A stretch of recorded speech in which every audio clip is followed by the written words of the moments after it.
Hi friends, it's Deanna Willison from Our Blooming Catholic Life, and yesterday we were chatting with Veronica Brandt, and she told us that Gregorian Chant may be possible on a diatonic instrument such as the traditional mountain dulcimer, and this is DAA tuned traditionally, and I thought I'd give it a go. Now the method she said may be great for me to start with is called the Ward Method, and it was developed in the early 1900s by Justine Ward to teach children Gregorian chant. So in her system, one of the things she did was do was always 1.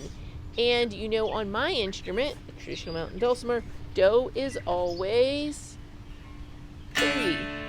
It's always 3. Now, do is also always D in this case, and in Gregorian chant it would change. They have the do scale, right, where it moves and shows you where do is. But in my case, it's always going to be in the key of D.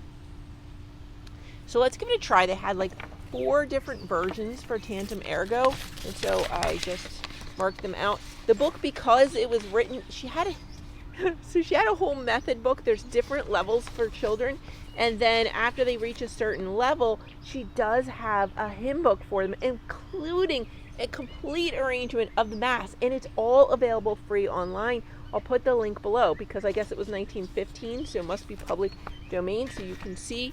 I've gone ahead and marked it up. My notes are the pink ones. We'll see how well I can see it from up here. Now the trick is, if you're trying to sing it and read the notes, it's not super great because for me there's a bigger gap between my notes. And some of these, not everything I strike is a new syllable. That's the trick. So if I was trying to sing it, it'd be a little bit different. But this would be...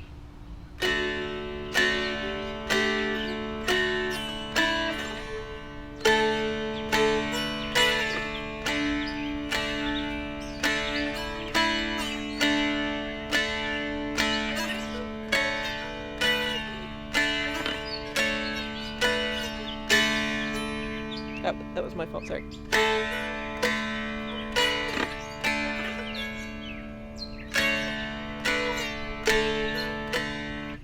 Okay, so what I'm finding for me is it's really hard. There's a lot of going straight from 9 all the way down to 3, and then I'm coming back up to 7 or 8. I'm not putting my noter. It has to be, for the true sound, it has to be right next to the metal fret. When it's in the middle, it's a little wonky sounding. So this is me. So this particular one, having those 3, 9, 8s is a little challenging for me. Let's look at what the next one has. I'm curious if any of these tunes is going to turn out to be the Tantum Ergo tune that I know. This one has less fanciness, I'll say. It's more one note, one syllable. Not completely, but a little bit more. It also seems... there's those 3, 9, 8s. That seems to be popular here.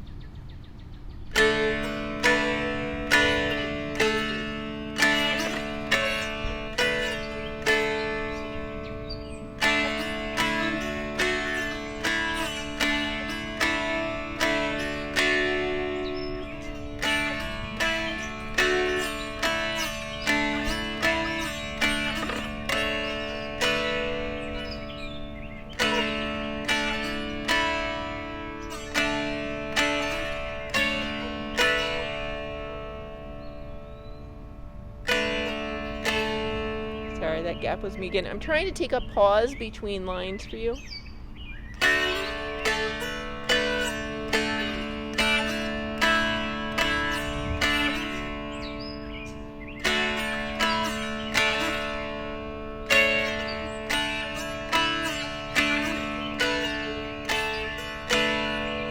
And here's the amen for this one.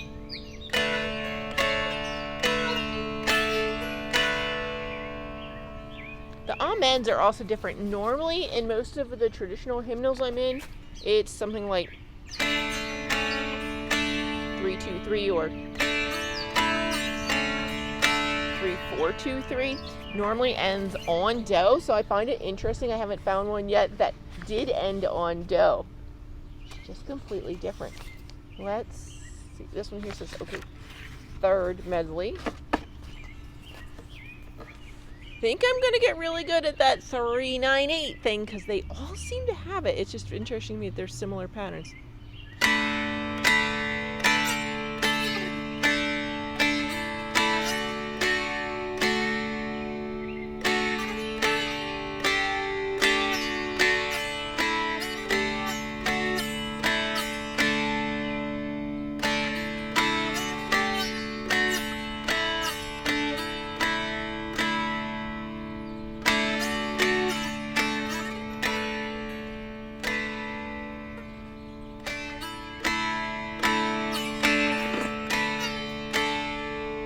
You notice when I played one note really quiet, I haven't studied the word system, so I don't entirely know her system.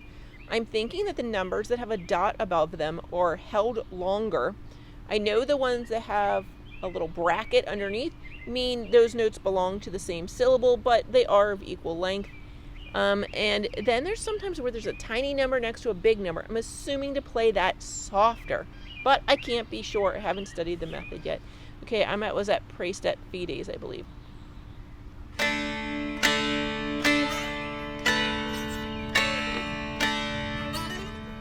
Assuming that's going to be an 8. I didn't even look, no. Yep.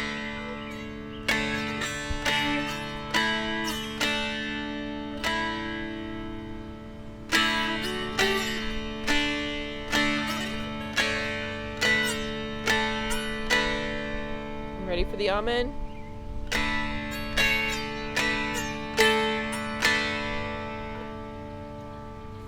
No. Let's see if the last one, these are the only songs I picked out of the book. I just wanted to give them a little bit of a try and see what we thought of this method.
Sorry, I missed it. That amen, for some reason, all the other ones were in a different line and that one was not. Let's play that amen again because it's completely different. That's why I didn't recognize it.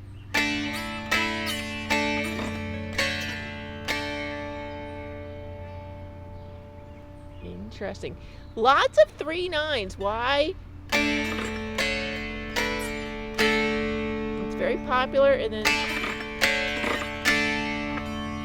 so interesting. Is that a thing in Gregorian Chant? It'll be a thing to explore. So I went and got the Little Office of the Blessed Virgin Mary. What edition is this?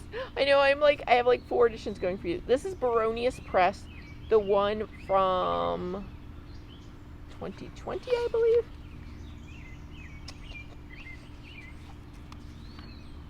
I think this is the one from 2020. The one that has the Gregorian Chant in the back. This is sold, I know it's sold at EWTN Religious Catalog. So I'm all the way back on page 134 and 135. And what I noticed was, although at first I panicked and said, there's no way I could learn Gregorian Chant that's in here and play it. But because of the movable do clef, I can. Now, if it's recto tono chant, I can do this way. Now, it's not going to be exactly the same because remember, my do always has to be 3, but it's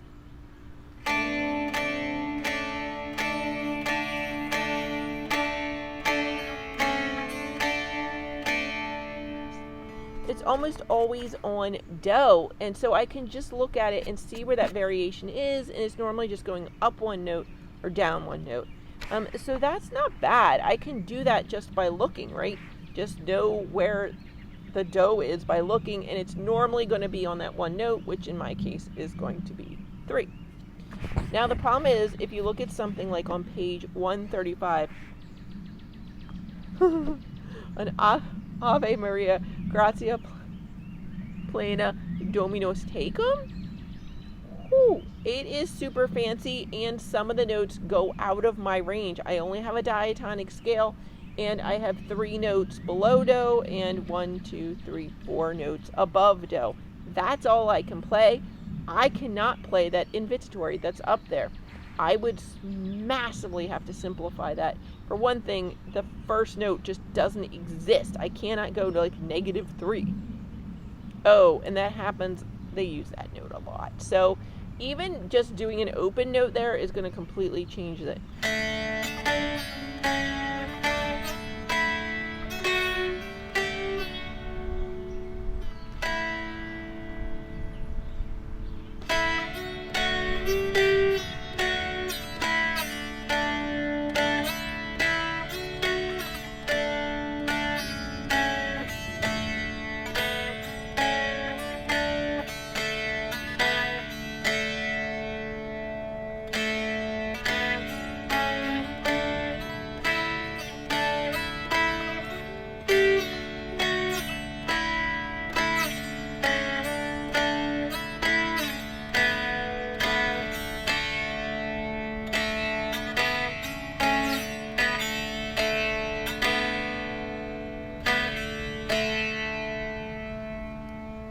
Can't really do it, and it's really hard to sing along when there's so many extra notes for every strike. I don't know, it's a little bit hard for me at this point to play all those fancy notes and sing them, but then there's lots of easier ones even on that page, a little bit more variations than the Domine Labime. So let's see, at the bottom in red it has Ave Maria, Gratia Plena, Dominus Tecum, and then it starts out with Quoniam. And the next bit is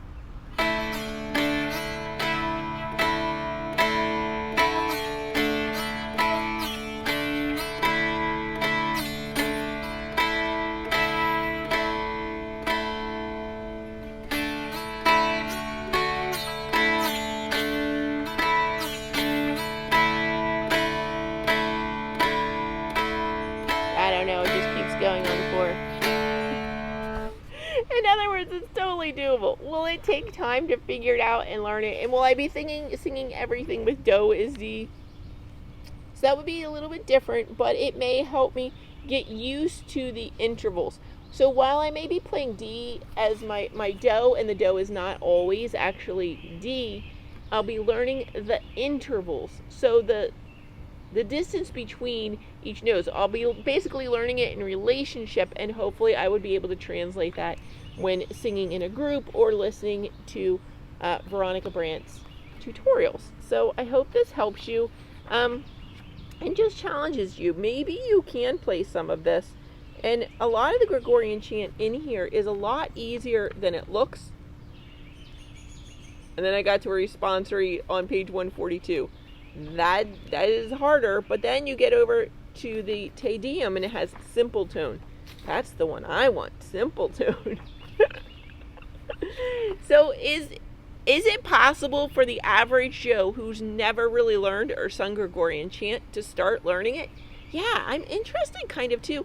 I think those Ward Method books are for free as well, and those are written for children, but that just means I could probably zoom through them, and since they're free, I don't know why I couldn't.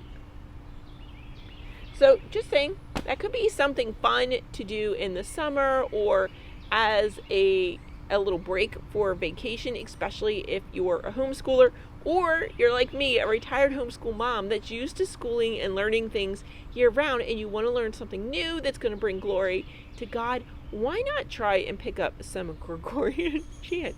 You can do it. And if you don't have a dulcimer or have never heard of it, this is a simple, traditional American instrument. It may have its origins in Germany or other places, but it was adapted by the Scotch-Irish people in the Appalachian Mountains in America. And a lot of those people may not have been able to read or have access to books, And so this instrument was simple. You see the little white stickers on here. They're just numbering the frets. It says 1, 2, 3. So 1 is just the first fret, which is why do isn't 1 on mine. It has to do with the frets, not necessarily do or making music easy to read. But a lot of the people learn to play by ear, and a lot of the videos, if you watch, they have you looking. Where is that noter sliding? The noter, the little stick here, is also the traditional way to play. And although I'm using a bread clip as my pick, you can use a regular pick, but the traditional one would actually be a turkey feather. Like, no joke, they would actually strum it with a turkey feather. They'd take all the fluffy feather bits off and just have it at a length they want and sharpen it out to a little bit of a point. So the stick just moves along. It sits right next to the fret, the metal bar on the fret. Now mine is a little fancy, remember, and has this little 6.5, but I don't need that to play traditional dulcimer, and it doesn't look like I need you to have it to play Gregorian chant. And if you're wondering, this one was not hyper expensive. It was expensive. It was a couple $100s, but not $1,000. They do go for thousands and thousands of dollars. But there's also some cardboard and backpack varieties that are made for kids who are just learning. The cardboard one I think you can get at Cedar Creek Dulcimers, and they're in, is it Missouri? I'm going to have to look that up. I've reviewed some products from Cedar Creek before. This one I got down in Gatlinburg, Tennessee, and they're definitely a couple of shops around the Smoky Mountains. If you ever get there on vacation, take the time to listen to it. Most people are playing it in DAD, modern method, and you'll see them strumming and picking, moving their fingers around, and doing some fancy things that aren't necessarily traditional. Now, traditional, you can play chords. So, like if I was playing on the 3rd fret, I could put my finger as well on the 2nd fret. So you would just like move it down one. I'm sorry.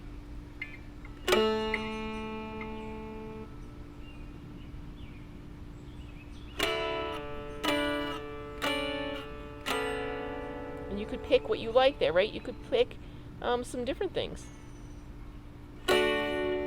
So you can play different chords and things on it. You know, I have RA. That's not something that's doable for me, and it's honestly more complicated than I want to get. I like learning a whole variety of music that's really easy to play, and I can just pick up and play whenever the spirit moves me, like, you know, the 10 minutes before a thunderstorm rolls in and I have free time, and not be super complicated. So anybody could play it, and anybody could play then Gregorian chant, and that's why I was so excited to do this video for you. And I'm going to work on it. Let's see if it's doable. Wouldn't it be exciting if we could all learn Gregorian chant this summer? Yay. Anyway, so God bless you, friends. Stay safe in this crazy summer weather. And yeah, God bless you in the name of the Father, and the Son, and the Holy Spirit. Amen.